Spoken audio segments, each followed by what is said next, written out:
नमस्कार, आप देख रहे हैं इंडिया फर्स्ट 24 न्यूज और मैं हूं आपके साथ मानवी ठाकुर। शुरुआत करते हैं आज की खास खबरों के साथ।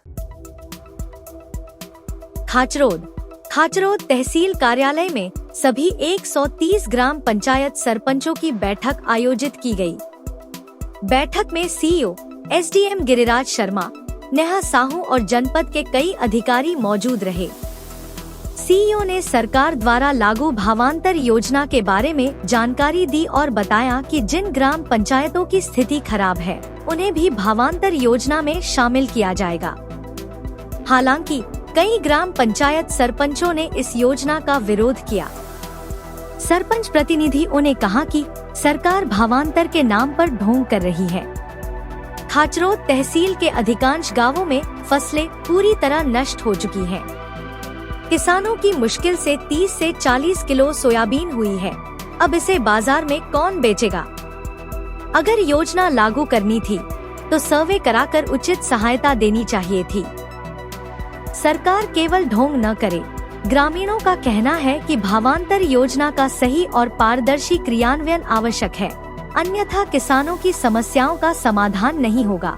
सर, आज जनपद में ग्राम पंचायत सरपंचों की मीटिंग ली गई थी, क्या विशेष बात सर? चूँकि मैंने जनपद खाचरोद के सीईओ के रूप में भी 2 महीने पहले ही ज्वाइन किया है, तो ये जो बैठक थी वो सरपंचों की साथ एक परिचयात्मक बैठक के साथ साथ जो भावांतर योजना शुरू हुई है उसके संबंध में एसडीएम मैडम के द्वारा इन सभी सरपंच महोदय के माध्यम से प्रचार प्रसार करने हेतु ये बैठक बुलाई गई थी। इसके अतिरिक्त जो भी विभागीय योजनाएं चल रही हैं पंचायत ग्रामीण विकास विभाग की, उन योजनाओं में जिन जिन पंचायतों की स्थिति थोड़ी सी खराब है तो उनमें सरपंचों के सहयोग के हेतु ये बैठक बुलाई गई। सर, कुछ ग्राम पंचायत की बात करें तो कुछ जो दबंगों द्वारा कब्जा किया हुआ है कई सरकारी ज़मीनों पे, तो उनके द्वारा सर जनपद में भी आवेदन दिए गए हैं, वो उसमें तहसील में भी आवेदन दिए, पर अभी तक कोई कार्रवाई नहीं हुई उनके ऊपर। क्योंकि अतिक्रमण संबंधी मैटर जो है तहसील से संबंधित होते हैं, फिर भी अगर जनपद में ऐसे कोई मैटर लंबित है तो हम तहसीलदार महोदय से बात करके उन पर कार्रवाई करवाएंगे। सर, अभी जो फसल बीमा की बात करें तो अभी फसल बीमा जो खाचरोद जनपद को नहीं मिल पाया किसानों कईयों को, क्या मामला रहा सर? क्या ये राजस्व से संबंधित है। चलिए साहब, आप लोग आज मीटिंग में आए थे जी, और भावांतर का जो पैसा जो अभी किसानों को मुआवजे के रूप में मिला है, पर आप लोगों को ग्राम पंचायत को मिला है कि नहीं मिला है? भावांतर केवल एक किसानों को गुमराह करने की योजना है, जिससे किसानों को कोई लाभ नहीं होने वाला है। क्योंकि जब तक भावांतर योजना चालू होगी, मंडी में खरीदी चालू होगी, तब तक 70% किसान सोयाबीन बेच चुका होगा और बेचेगा ही क्या? उत्पादन ही नहीं हुआ। पहली बात उत्पादन ही नहीं हुआ, बेचेगा क्या?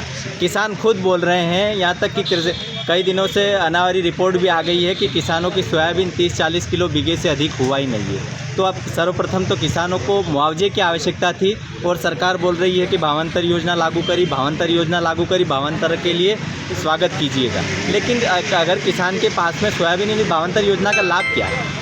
तो कहीं ना कहीं किसानों के साथ धोखा हुआ है। बराबर 100% धोखा हुआ है किसानों के साथ। कौन सी ग्राम पंचायत है आपकी? मेरी ग्राम पंचायत पिपलोदा पंथ है। वहाँ के किसानों के वास्तविक में सोयाबीन बिगड़ी है। पहले तो पीला मोजेक नाम की बीमारी आई थी, वो बीमारी हो नहीं हो, लेकिन उससे सोयाबीन जो भी हो, वो कृषि विभाग के वैज्ञानिक उनकी माने कौन सी बीमारी थी वो, लेकिन किस कारण किस कमी से वो बीमारी आई है, वो उससे किसानों की सोयाबीन पूरी तरह बर्बाद हो गई थी, जिसका उत्पादन बहुत कम आया और अब किसानों की हालत बहुत ख़राब है। ये हमारे सरपंच साहब है, इन्होंने 10 बीघे। सरपंच साहब को तो वीडियो भी वायरल हुआ था कि जो खराब फसलों को लेके 10 बीघा की मैंने खुद ने रोटावेटर करा है। तो भावांतर योजना का बोल रहे हैं तो मेरे पास तो सोयाबीन नहीं, मेरे गाँव में सोयाबीन नहीं, तो कैसे मंडी में ले जाएंगे? भावांतर मिलेगा। अभी 3 साल से मुआवजा नहीं मिला, हम इंतजार कर रहे थे कल। तो किसी आपकी ग्राम पंचायत में किसी को नहीं मिला। आपकी ग्राम पंचायत कौन सी है? बरथून। हमारी ग्राम पंचायत सेकड़ी सुल्तानपुर। हमारे यहाँ तो 23 का भी बीमा नहीं मिला अभी, जो वर्तमान में सरकार ने डाला ना 23-24 का, तो बाढ़ आ गई थी हमारे 23 में, तो हमको 2,1800 रुपये बीघे शासन ने मुआवजा दिया था। मुआवजा देने के बाद नियम बनता है कि हमको मिलना था बीमा कंपनी बोल रहा है आपका तो सेटेलाइट से सर्वे हुआ था, इस कारण आपका आया ही नहीं। तो क्या कारण रहा? फिर मुआवजा किस बात का दिया हमको? वही तो पूरा गाँव हमारा तो पंचायत के दोनों गाँव डूब गए थे।